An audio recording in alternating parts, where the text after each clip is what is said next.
Et si on se projetait un instant en 2050? Mais attention, pas juste pour imaginer une version un peu améliorée de notre monde actuel. Non, non, on parle d'une civilisation entièrement repensée. C'est ça la promesse, ou peut-être l'avertissement, d'un projet qui s'appelle la Nouvelle Conception du Numérique, ou NCN. On le sent tous, pas vrai? Tout va à une vitesse folle. L'IA, la réalité augmentée, les objets connectés, c'est un véritable tourbillon. Et au milieu de cette course effrénée, il y a une question qui finit par s'imposer. Mais où est-ce qu'on va, au juste? C'est quoi la destination finale de tout ça? Alors, la NCN, ce n'est pas le prochain gadget à la mode. Pas du tout. C'est bien plus profond. Il faut voir ça comme une sorte de matrice pour notre civilisation.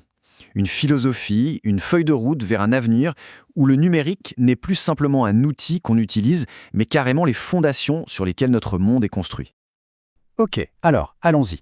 Pour bien comprendre cette vision de 2050, il faut commencer par les bases, par les fondations.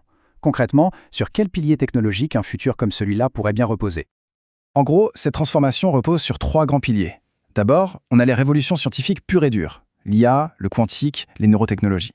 Ensuite, on passe à l'étape d'après, ce qu'on appelle le post-digital, avec des concepts comme l'Internet des sens. Et enfin, le 3e pilier, le plus vertigineux, la fusion homme-machine. Le moment où la frontière entre la biologie et la technologie devient vraiment, vraiment floue. Et c'est là qu'on mesure le fossé, le saut absolument monumental qui nous attendrait.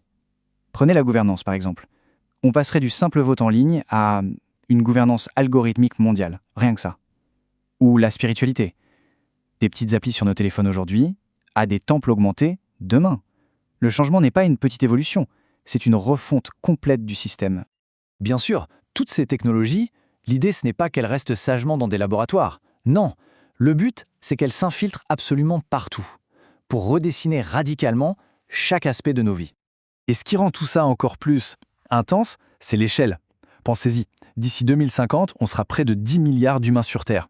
À ce stade, le numérique ne serait plus une option, un choix, ça deviendrait la structure même qui organise la société, une sorte de nécessité presque inévitable. Et cette structure, elle s'infiltrerait partout, même dans la sphère la plus intime. On parle de familles augmentées, avec des IA qui aident les parents, et encore plus fou, d'identités numériques héréditaires qu'on se transmettrait comme un nom de famille. Vous imaginez le truc ? Dans le domaine public, la transformation serait tout aussi radicale. Imaginez un peu, des lois qui s'adaptent en temps réel, des tribunaux entièrement automatisés et une justice qui n'intervient plus après un délit, mais qui l'anticipe grâce à des IA prédictives. Absolument rien n'est épargné, pas même la foi. La vision NCN va jusqu'à imaginer des temples dans le métavers et des guides spirituels qui seraient des intelligences artificielles. Et là, ça pose une question vertigineuse. Est-ce que la technologie peut vraiment augmenter la foi ou est-ce qu'elle la dénature complètement ?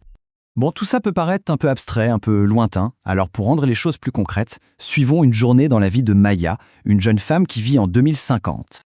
Le matin, la journée de Maya commence comme ça. Son IA ne lui balance pas un agenda, non, elle lui propose de choisir une intention pour sa journée. Et ça change tout. Ça montre que l'IA n'est plus un simple outil, c'est un véritable partenaire de vie qui va jusqu'à co-gérer nos humeurs. Ici, on touche du doigt toute la tension de cette époque. Le travail est devenu hyper fluide, tout se pilote par la pensée. Mais au milieu de cette perfection technologique, le besoin de l'analogique, du tangible, il est toujours là. Le carnet et le stylo deviennent des objets de résistance. C'est presque un acte subversif. Et ça, c'est peut-être l'idée la plus forte. Dans ce monde hyper connecté, le besoin de se débrancher est si vital qu'il a fallu créer des sanctuaires, des lieux sans ondes, sans IA, des endroits où la technologie est bannie pour enfin laisser toute la place à l'humain. Tout ceci nous amène donc à un carrefour. Parce que cet avenir, ce n'est pas une fatalité, ce n'est pas écrit d'avance, c'est un choix. Un choix critique qui se pose à l'humanité dès aujourd'hui. Et l'Afrique est au cœur de cet enjeu. Le continent a une chance unique de faire un bond technologique vers l'autonomie. Mais le risque est immense. Basculer dans une nouvelle forme de dépendance. Un néocolonialisme où la ressource qu'on vient piller, ce n'est plus le minerai, mais les données personnelles. Au final, tout se résume à cette question. C'est le choix ultime. Est-ce que cette technologie servira à dominer l'humain ou à le révéler? À la servir ou à le libérer? La conclusion de cette vision est un rappel essentiel.